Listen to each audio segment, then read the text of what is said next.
नमस्ते प्यारे बच्चों। हिंदी प्रथम भाषा कुमार भारती के शीर्षक मेरे स्मृति के इस वीडियो में मैं आप सभी का स्वागत करती हूँ।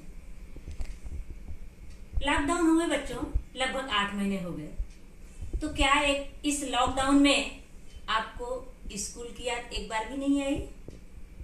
मुझे लग रहा है जरूर आई होगी, क्योंकि मुझे तो आई आपकी याद। अब मुझे क्या आपकी याद आई? तो मुझे वो आपका भोलापन चेहरा, वो लड़ना, वो झगड़ना, वो टीचर से कंप्लेन करना, फिर जाके लड़ना जब टीचर मारे पीटे तो, मतलब बहुत सारी यादें। फिर झूठ बोलना, कॉपी घर पे छोड़ के आया हूँ, बहुत सारी यादें मन में संजोकर हम लोग भी रखे हैं और मुझे लगता है आपके मन में भी होगी। कुछ इसी तरह की यादें कवि के मन में भी हैं और कवि उन्हीं यादों को मेरी स्मृति इस हाइकू में अपनी भावनाओं को व्यक्त किया है। प्यारे बच्चों, मेरी स्मृति यह हाइकू है और इसके रचयिता हैं डॉक्टर रमाकांत श्रीवास्तव। तो आइए डॉक्टर रमाकांत श्रीवास्तव का परिचय जान लेते हैं। प्यारे बच्चों, डॉक्टर रमाकांत श्रीवास्तव जी का जन्म उत्तर प्रदेश के रायबरेली में 1921 ईस्वी में हुआ था। सन 1935 से साहित्य में सृजन में अनवरत संलग्न अब तक 20 पुस्तकें इनकी प्रकाशित हुई हैं। बेटे को क्या बतलाओगे इनकी सबसे चर्चित उपन्यास है। सन 1944 से अब तक पत्रकारिता और संपादन को व्यवसाय एवं मिशन के रूप में जीते हुए दैनिक, साप्ताहिक, मासिक पत्रों के अतिरिक्त हिंदी समिति उत्तर प्रदेश हिंदी संस्थान में प्रधान संपादक के रूप में दर्जनों विविध विषयक संदर्भ एवं मानक ग्रंथों का संपादन किया है। इस कविता में यह हाइकू विधा में लिखी गई है। यहाँ डॉक्टर रमाकांत श्रीवास्तव जी ने प्रत्येक हाइकू में अलग अलग विषयों पर लेखन किया है। आपने इन रचनाओं में आम का वर्णन किया है, महुआ का बहुत ही सुंदर वर्णन किया है, आकाश का वर्णन किया है, तारों का, पवन का, मेहंदी और गांव आदि के बारे में अपने संक्षिप्त विचार व्यक्त किए हैं। इनके अतिरिक्त झिंगुर और कोयल आदि के खुशियों को भी बहुत सुंदर ढंग से अपने इस कविता में स्थान दिए। प्यारे बच्चों, मेरी स्मृति हाइकू विधा में लिखी गई है। अब हाइकू की विशेषता होती है 3 पंक्तियों में लिखा जाता है। इसके पहले पद में 5 वर्ड होते हैं, दूसरे में 7 वर्ड और तीसरे में 5 वर्ड। टोटल मिलाकर 17 वर्डों की ये 3 लाइन होती है, 3 पंक्तियां। अब ये साहित्य की एक विधा है ये हाइकू। अब ये विधा जो है गद्य में भी होती है और पद्य में भी होती है। गद्य में जैसे निबंध हुआ, संस्मरण हुआ, कहानी हुआ, उपन्यास हुआ, ये भी एक विधा है। और पद्य में गजल हुआ, दोहा, सोठा, सवैया, पद, इसी प्रकार ये हाइकू है। अब इसमें अलग अलग विषयों का समावेश किया है कवि ने, देखेंगे। और इसमें कवि ने अलग अलग ऋतुओं का वर्णन किया है। अब प्यारे बच्चों, ऋतुएं क्या हैं? तो हर साल समय के चक्र के अनुसार मौसम, जलवायु और तापमान में होने वाले बदलाव के समय चक्र को ऋतु कहते हैं। पृथ्वी के सूर्य की परिक्रमा के परिणाम स्वरूप पृथ्वी की सतह तक पहुंचने वाले सूर्य के प्रकाश की तीव्रता में परिवर्तन होता है और इसी परिवर्तन की वजह से धरती पर अलग अलग ऋतुएं आती हैं। अब ऋतुएं कितनी होती हैं? तो मुख्य रूप से ऋतुएं 3 होती हैं। कौन कौन सी? ग्रीष्म ऋतु, वर्षा ऋतु और शरद ऋतु। और उप ऋतुएं 6 होती हैं। कौन कौन सी? वसंत ऋतु, ग्रीष्म ऋतु, वर्षा ऋतु, शरद ऋतु, हेमंत ऋतु और शिशिर ऋतु। अब इसमें पहले हाइकू में कवि जो है वसंत ऋतु का वर्णन किया है, फिर दूसरे में देखेंगे तो ग्रीष्म ऋतु का वर्णन किया है, फिर तीसरे में देखेंगे तो वर्षा ऋतु का वर्णन किया है। इस प्रकार कवि अलग अलग ऋतुओं का अलग अलग वर्णन किया है। सस्वर वाचन करते हैं, उसके बाद भावार्थ स्पष्ट करेंगे। गई है पिकी प्रतीक्षारत पुनः आम्र शाखाएं, महुआ खड़ा बिछा श्वेत चादर किसे जोहता, किसकी व्यथा छा गई बनघटा नभ है घिरा, सांझ का तारा किसे खोजने आया आम निशा में, कौन संदेशा ले पवन आया है सुनने तो दो। आइए बच्चों, शब्दार्थ देखते हैं कठिन शब्दों को। पहला आया है पिकी। पिकी मतलब कोयल। पिकी मतलब कोयल। दूसरा है आपका प्रतीक्षा। दूसरा है आपका प्रतीक्षा। प्रतीक्षा मतलब इंतजार। इंतजार।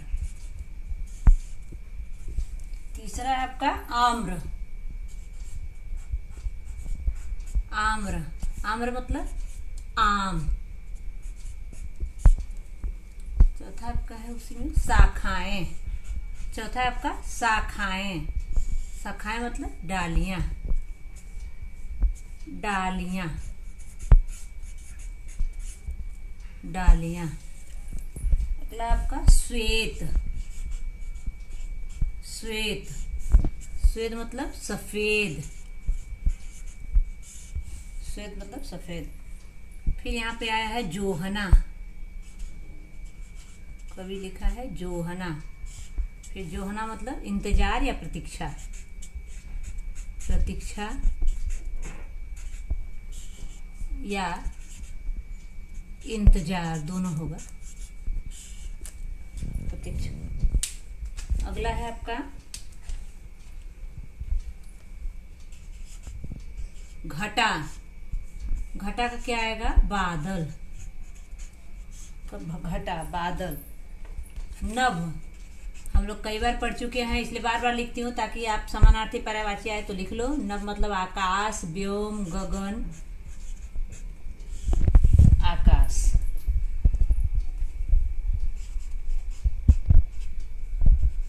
साँझ। साँझ का क्या होगा आपका?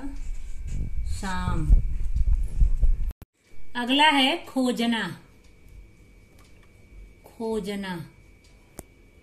खोजना का ढूंढना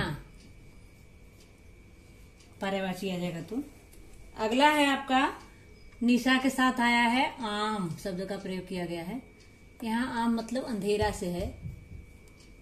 अंधेरा। अंधेरा। आम मतलब अंधेरा। निशा। निशा मतलब रात।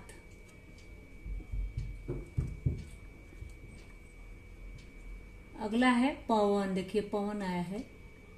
पवन। पवन मतलब हवा, वायु, अनिल, हवा। प्यारे बच्चों, आइए इसका भावार्थ समझते हैं। अब देखिए, गई है पीकी प्रतीक्षारत पुनः आम्र शाखाएं। अब इसमें वसंत ऋतु का वर्णन किया है कवि ने कि जिस प्रकार, कवि कहते हैं कि जिस प्रकार कोयल के, पीकी कोयल के चले जाने पर आम की शाखाएं अकेले हो जाती हैं और कोयल का इंतजार करती हैं कि कोयल कब लौट कर आएगी और इन आम की शाखाओं पर बैठेगी, उसी प्रकार कवि का गांव भी कवि का इंतजार कर रहा है कि कवि कब लौट कर आएगा और गांव के साथ समय बिताएगा। अगला, महुआ खड़ा बिछा श्वेत चादर किसे जोहता। अब यहाँ पर कवि ग्रीष्म ऋतु का वर्णन करता है। वसंत ऋतु के बाद ग्रीष्म ऋतु का आगमन होता है।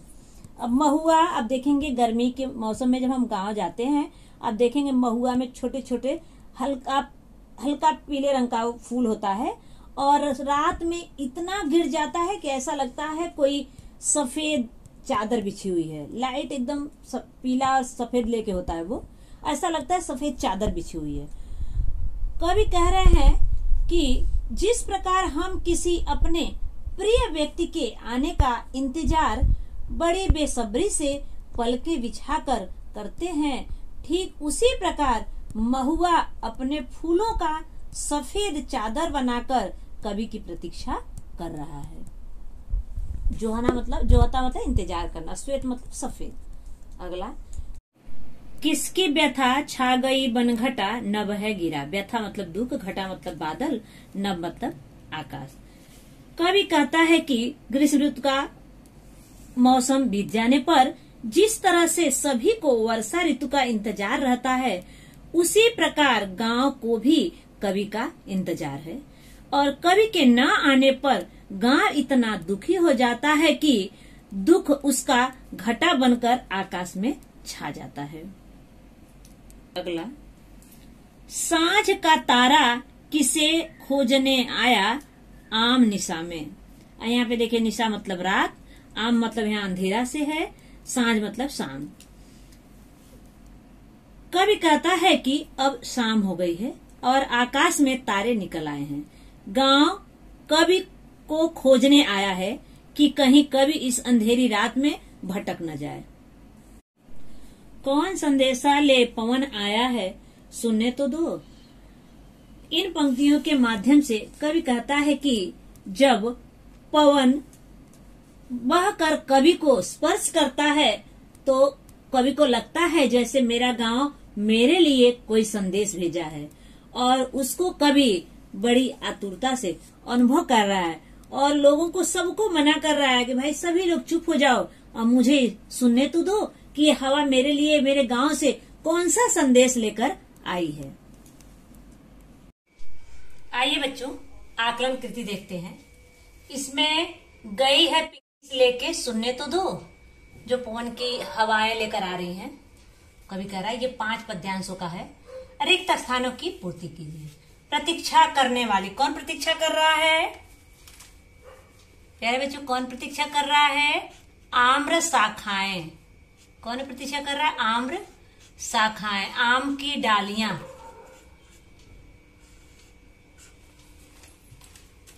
छोड़कर जाने वाली, कौन छोड़कर गया है उनको? ये अंडरलाइन कर दो, कौन छोड़कर गया है उनको? पिकी, पिकी यानी कोयल। श्वेत चादर बिछाया, कौन श्वेत चादर बिछाया है? महुआ, महुआ खड़ा श्वेत चादर। कौन श्वेत चादर बिछाया है? महुआ। संदेशा लाने वाला, संदेशा कौन लाया? हवा का झोंका। हवा किसको कहते हैं? पवन। कौन लाने वाला कौन है? पवन। आकलन कृति में दूसरा है, इसमें उचित जोड़ियां मिलाओ। अब उचित जोड़ियां मिला में देखिए, श्वेत का पवन तो होगा नहीं, तारा का व्यथा भी नहीं होगा, संदेश का चादर, आम्र शाखाएं निशा। इसको जोड़ियों में लिखना है। तो श्वेत का क्या होगा? श्वेत। श्वेत का क्या होगा? इसका क्या होगा? चादर। तीसरा होगा इसका चादर। तारा का क्या होगा? तारा। तारा, तारा का क्या होगा? तारा कब निकलता है? निशा। अगला, संदेश कौन लेकर आया? संदेश। संदेश का क्या होगा?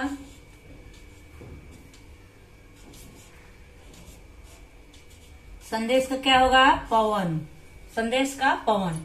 आम्र शाखाएं, आम्र शाखाएं। आम्र शाखाएं से क्या मिलेगा यहाँ पे जोड़ियां? प्रतीक्षा। प्रतीक्षा कौन कर रहा है? आम्र शाखाएं। तो क्या होगा आपका? प्रतीक्षारत।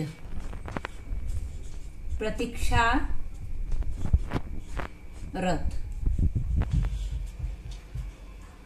प्रतीक्षारत। तीसरा है, निम्नलिखित शब्दों के पर्यायवाची शब्द लिखो। पर्यायवाची 2 लिखना रहता है एग्जाम में। अब देखिए, प्रतीक्षा। प्रतीक्षा का क्या होगा? इंतजार। इंतजार। देखिए एक आया है जोहना। जोहना। अगला होगा आपका राह देखना। राह देखना। अगला है आपका नभ। नभ का क्या होगा आपका, देखिए हम लोग कई बार पढ़ चुके हैं नभ का। नभ का आकाश, गगन, व्योम, अंबर, अंबर, आकाश। कोई दो ही लिखना रहता है, आकाश। अगला पवन का हवा, हवा, वायु, अनिल। देखिए अनिल और अनल दो होता है। अनिल मतलब हवा होती है, अनल मतलब आग होता है। अनिल, समीर,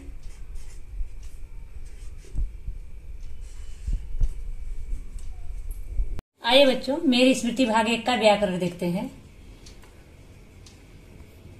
व्याकरण, इसलिए थोड़ा थोड़ा सा व्याकरण बताती हूँ ताकि आपको समझ में आ जाएगा। अब जैसे आपको देखिए अर्थों के आधार पर वाक्य के प्रयोग आएंगे। अर्थों के आधार पर, अर्थों के आधार पर वाक्य परिवर्तन कीजिए। वाक्य परिवर्तन कीजिए।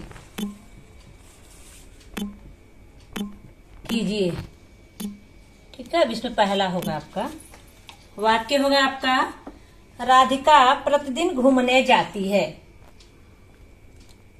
राधिका प्रतिदिन घूमने जाती है। घूमने जाती है।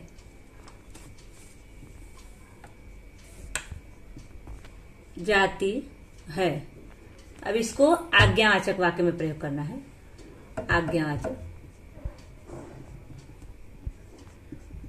आज्ञावाचक वाक्य में प्रयोग करना है। ठीक है, अब चलिए इसका उत्तर होगा तो क्या लिखोगे आप? राधिका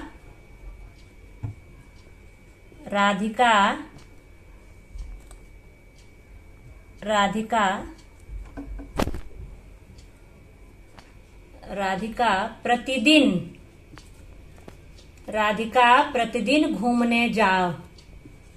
राधिका प्रतिदिन घूमने जाओ। प्रतिदिन घूमने जाओ। दूसरा है, यह नजारा बहुत सुंदर है। यह नजारा बहुत सुंदर है। यह नजारा बहुत सुंदर। अब इसको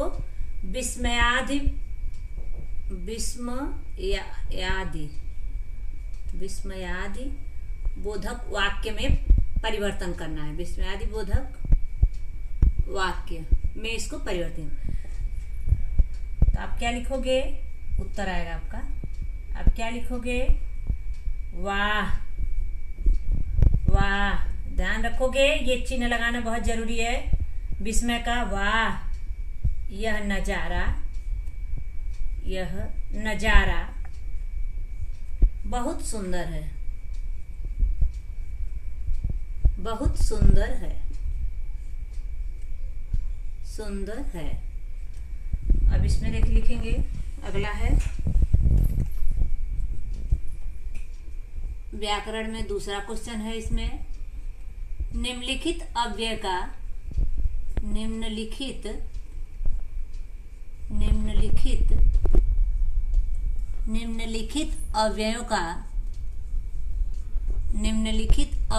का अपने वाक्यों में प्रयोग कीजिए। अपने वाक्यों में प्रयोग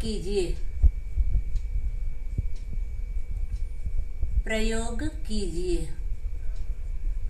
ठीक है, ये हो गया आपका वाक्य। कौन कौन सा है आपका? पहला, धीरे धीरे पहला धीरे धीरे, दूसरा आपका सामने और तीसरा आपका कि। अब पहला आपका वाक्य में प्रयोग करोगे। राम धीरे धीरे, राम धीरे धीरे लिखता है। राम धीरे धीरे लिखता है। अब क्या करोगे, धीरे धीरे के नीचे अंडरलाइन जो दिया रहेगा। दूसरा आपका सामने,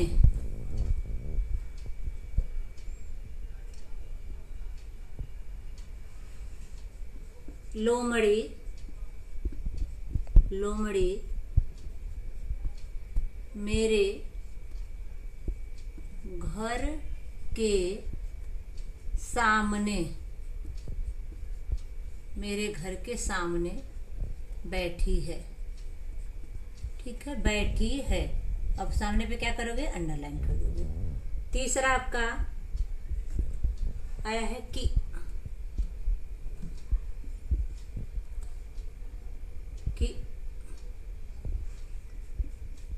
शीतल ने कहा कि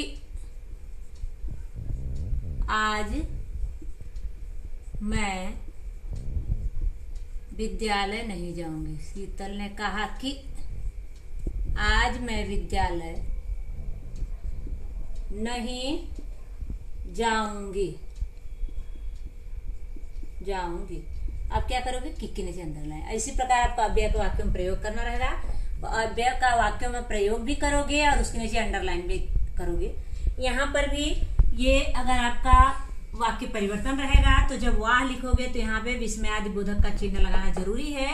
प्रश्नवाचक होगा तो यहाँ प्रश्नवाचक लगाना जरूरी रहेगा। लिखते समय ध्यान रखोगे क्योंकि 1 नंबर का है, अगर जरा सा गलती करोगे पूरा आपका नंबर कट जाएगा। प्यारे बच्चों, हमने मेरी स्मृति पद्य के कुछ अंशों का सस्वर वाचन किए, उससे उसका भावार्थ स्पष्ट किए, उससे संबंधित कठिन शब्दों को देखे और उस पद्यांश से संबंधित आकलन कृति किए। शेष अगले वीडियो में। धन्यवाद।